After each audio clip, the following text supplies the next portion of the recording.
छत्तीसगढ़ी गाने देखने के लिए हमारे YouTube चैनल को सब्सक्राइब करें और नए अपडेट्स जानने के लिए बेल आइकन के बटन को क्लिक करें।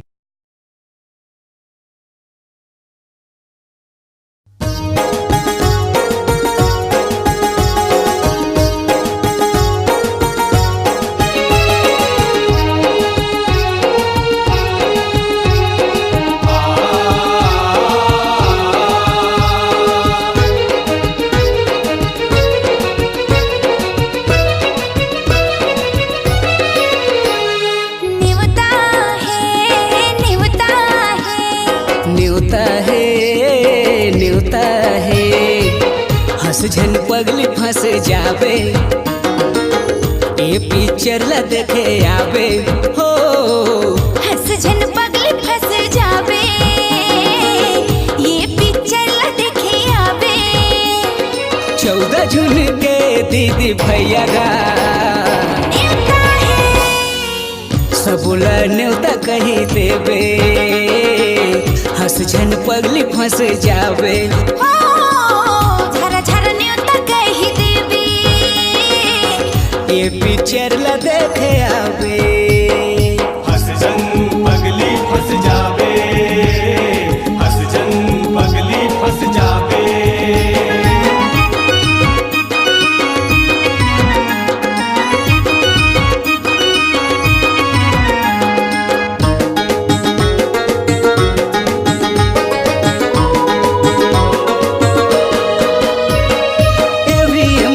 चैनल में एकर सब गाना एकर गाना के दीवाना हो गए जमाना हंस झन पगली फंस जावे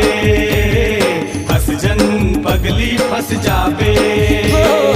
कत का दिन मनावा पिक्चर सतीश जैन के आथे सतीश जैन का पिक्चर सब के मन भात 14 जून के दीदी भैया गा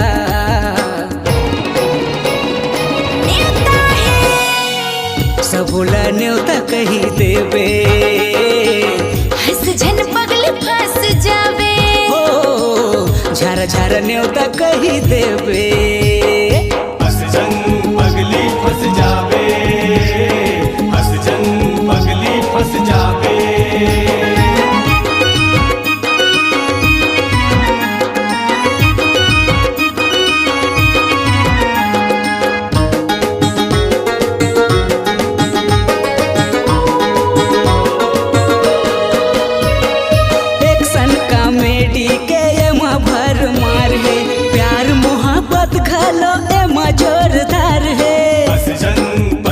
फंस जावे हंस झन पगली फंस जावे संगी संगवारी सबो जुड़ मिल के आओ हंस झन पगली फंस जावे देख के जाओ 14 जून के दीदी भैया गा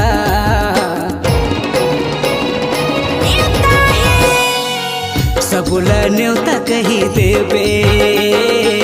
हंस झन पगली फंस जावे झरा झरा न्योता कही देवे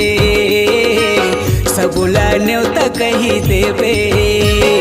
न्योता है न्योता है न्योता है न्योता है हंस झन पगली फंस जावे ये पिक्चर ला देखे आवे ओ हंस झन पगली फंस जावे ये पिक्चर ला देखे आवे 14 जून के दीदी भैया गा न्योता है सबुला न्योता कही देवे